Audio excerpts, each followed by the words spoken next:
요한복음 3장 16절 말씀입니다. 하나님이 세상을 이처럼 사랑하사 독생자를 주셨으니 이는 멸망하지 않고 영생을 얻게 하려 하심이라. 아멘. 오늘 우리가 살펴볼 십자가는 예수님이 바라본 십자가입니다. 여러분, 왜 예수님이 그 험악한 십자가를 지셨을까요? 그분이 왜 십자가를 지셔야만 했을까요? 능력이 없어서일까요?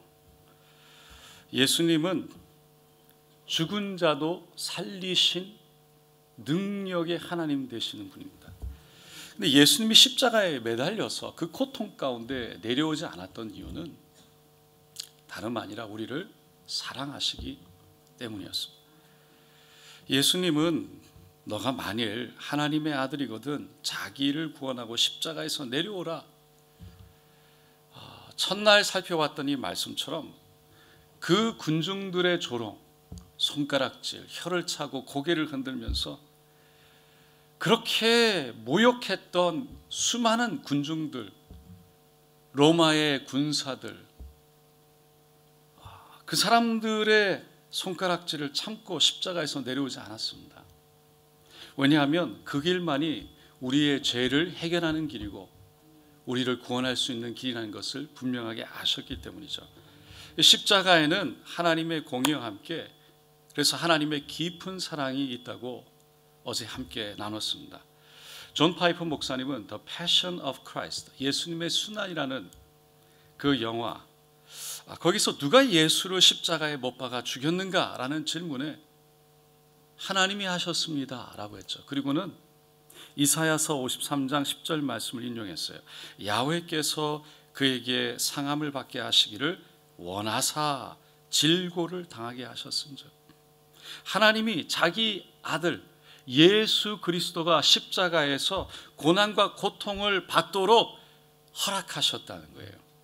오늘 우리가 읽은 요한복음 3장 16절에서도 하나님이 세상을 이처럼 사랑하사 독생자를 주셨으니 이는 그를 믿는 자마다 멸망하지 않고 영생을 얻게 하려 하심이라. 하나님은 하나님의 의지로, 하나님의 선택으로 우리에게 독생자를 주셨다는 거예요. 사도 베드로도 사도행전 2장 23절 24절에 오순절날 성령이 임해서 그 순치한 것 같은 모습에 조롱하던 사람들에게 이렇게 외쳤죠. 그가 하나님께서 정하신 뜻을 미리 아신 대로 내준 바 되었거늘 너희가 법 없는 자들의 손을 빌려 못 박아 죽였으나 하나님께서 그를 사망의 고통에서 풀어 살리셨으니 이는 그가 사망에 매여 있을 수 없었으리라. 예수님이 붙잡혀서 십자가에 못 박혀 죽은 것은 하나님이 미리 아시고 계획하시고 하나님의 뜻 가운데 이루어졌다는 거예요. 그러니까 이 십자가 사건은 갑자기 우연히 일어난 것이 아닙니다. 하나님이 미리 아셨고 하나님이 정하셨고 하나님의 계획과 뜻 가운데 이루어졌다는 거예요. 여러분, 이 사실이 중요합니다. 왜 중요하냐? 독생자 예수를 내어준 것이 어떻게 하다가 어쩔 수 없어서 그냥 할 수 없어서 내어준 게 아니라는 거예요. 하나님의 의지로 하나님이 계획하셔서 선택에 의해서 그것을 내어주셨다는 거예요. 그 말은 하나님이 우리를 사랑하신 것이 그냥 계획 없이 어쩔 수 없어서 하는 수 없어서 어떻게 하다 보니 내어준 그런 사랑하는 그런 사랑이 아니었다는 거죠. 하나님은 의지적으로 결정하셨고 계획하셨고 하나님의 뜻을 하나님께서 이루신 줄로 믿습니다. 미국의 한인 목회자 가운데 워싱턴에서 펠로십 교회라고 담임하셨던 김원기 목사님이 계시죠. 불교 집안에 자라서 미국까지 유학을 갔는데 이분이 인생의 의미와 목적을 발견하지 못했어요. 그러다 보니까 젊은 시절에 히피같이 모든 걸 포기하고 살았습니다. 근데 어느 날 동생의 권유로 부흥회에 참석하자고 한 번만 오라는 얘기에 가게 됐어요. 근데 강사 목사님이 예화를 하나 들었는데 그 예화 하나에 완전히 깨져버렸습니다. 그 예화가 어떤 내용이냐면 아주 간단한 내용이에요. 어느 농장에 병든 병아리 한 마리가 있었대요.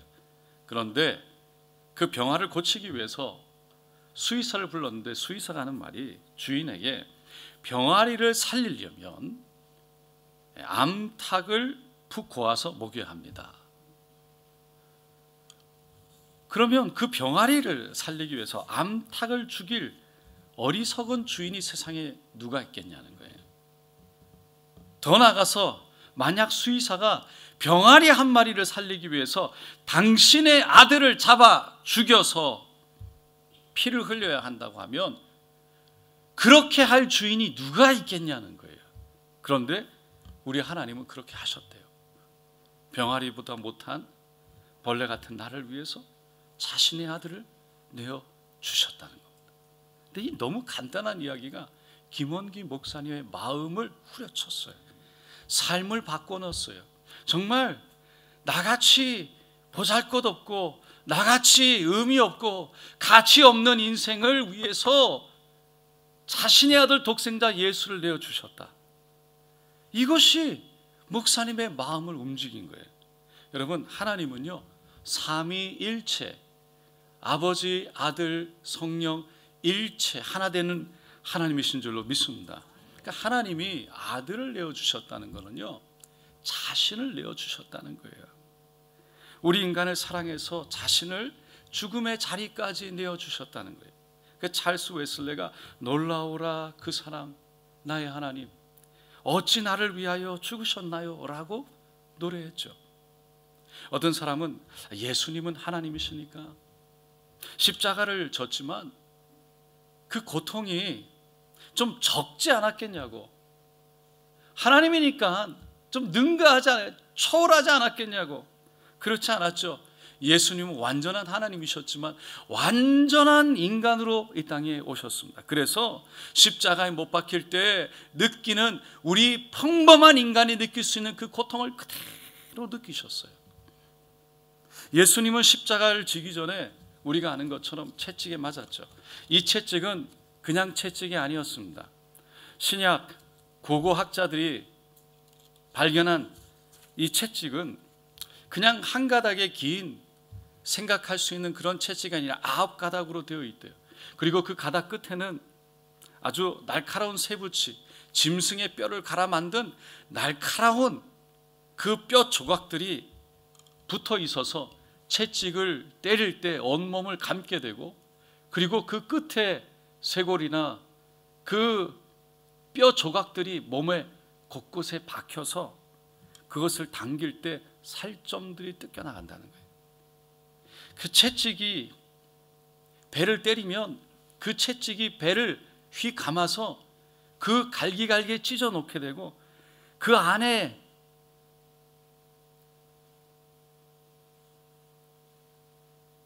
드러나게 되는 거죠. 등뼈가 보일 정도로 온몸을 갈기갈기 찢어 놓으니까 너덜너덜하게 된대요. 당시 학자였던 유세비우스가 채찍질을 할 때 주변에 있던 사람들은 그 희생자의 혈관과 동맥이 찢겨져 몸 깊숙이 숨겨진 근육이 남김없이 다 드러나고 내장이 다 드러나 보이는 모습에 경악을 했다라고 기록했어요. 이것이 예수님이 십자가에 달리기 전에 우리를 위해서 그가 채찍에 맞음으로 우리가 나음을 입었도다. 우리를 위해서 겪으신 고통이었다는 거예요. 39번 이미 초죽음이 된 그 예수님, 그 상황에서 양손과 양발에 대못을 받으셨죠. 사람이 손바닥에 못을 받으면 그 못의 무게가 실리기 때문에 사람의 몸을 무게를 지탱을 못한대요. 찢어서 내린대요. 그래서 이 뼈가 있는 손목에 못을 박는다는 거예요.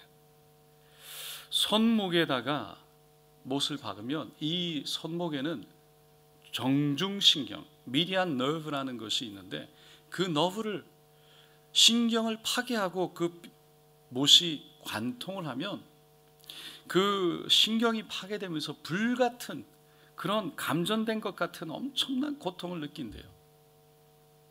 그리고 무릎을 구부려서 우리가 십자가를 보면 예수님 그 형상이 무릎을 구부려서 옆으로 한쪽을 돌려가지고 다리를 포개서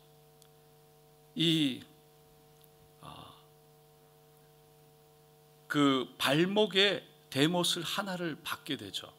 그러면 종아리와 이 발바닥에 그 말초 신경들이 엄청나게 손상되면서 그 말할 수 없는 극심한 고통을 받는다는 겁니다. 그러니까 예수님이 그냥 십자가에 달린 것이 아니라 온 몸으로 십자가를 받아내었어요. 그리고 그렇게 극심한 고통이 계속되는 거죠. 그 십자가의 고통만 있는 것이 아니라 숨을 쉴 수가 없다는 거예요. 의학적으로 설명을 하면 두 팔이 위로 고정된 상태이기 때문에, 그리고 이것이 몸이 처지기 때문에, 손이 들리기 때문에 가슴 안에 있는 흉곽과 늑간의 근육이 위로 올라가면서 숨을 못 쉬게 된다는 거죠. 그러니까 허파를 누르는 거예요. 그리고 숨을 쉰 상태로 고정돼서 숨을 들여 마실 수가 없는 거예요. 그러니까 숨을 쉬려고 몸을 일으키려면 발목에 박혀있는 대못을 지렛대를 삼아서 힘을 줘서 무릎을 펴야, 몸을 일으켜야 겨우 몸에 이 안에 조금 공간이 나서 숨을 들이킬 수 있대요. 온몸의 무게가 발목에 실리다 보면, 대못에 실리다 보면 그 발목 못이 박힌 곳이 터져 나가고 찢겨 나가고 부어 오르고 말할 수 없는 고통이죠. 너무 아프니까 이제는 손에 힘을 주게 되면, 그래서 힘을 줘서 올리게 되면 그 손목을 관통한 정중신경이 또한 자극이 되면서 더 큰 고통이 있는 거죠. 겨우 숨을 쉬게 되고, 그리고 조금 올라갔다 내려갔다 할 때 온몸에 등에 갈기갈기 찢겨져 있는 그 몸이 거칠은 십자가 나무에 쓸려서 그 아픔은 말로 할 수 없는 겁니다. 예수님은 그런 고통 가운데 서서히 죽어간 거죠. 그 고통은, 육체적인 고통은 둘째하고라도 하나님과 끊어지는 영적인, 그리고 하나님으로부터 버려진 심적인 그 고통은 또한 말로 할 수 없는 거죠. 예수님은 그런 고통을 다 받아내셨다는 거예요. 왜요? 우리를 사랑하시기 때문에. 그래서 예수님의 사랑이 놀랍고 위대한 이유는 정말 그런 고통을 받아내셨기 때문만 아니라, 그 고통을 받아내셨을 때가 우리가 죄인이었고 군중과 같이 손가락질하고 조롱하고 비웃고 그 하나님의 사랑을 전혀 이해하지 못할 때 예수님은 우리를 위해서 그 고통 가운데 죽으셨기 때문이라는 겁니다.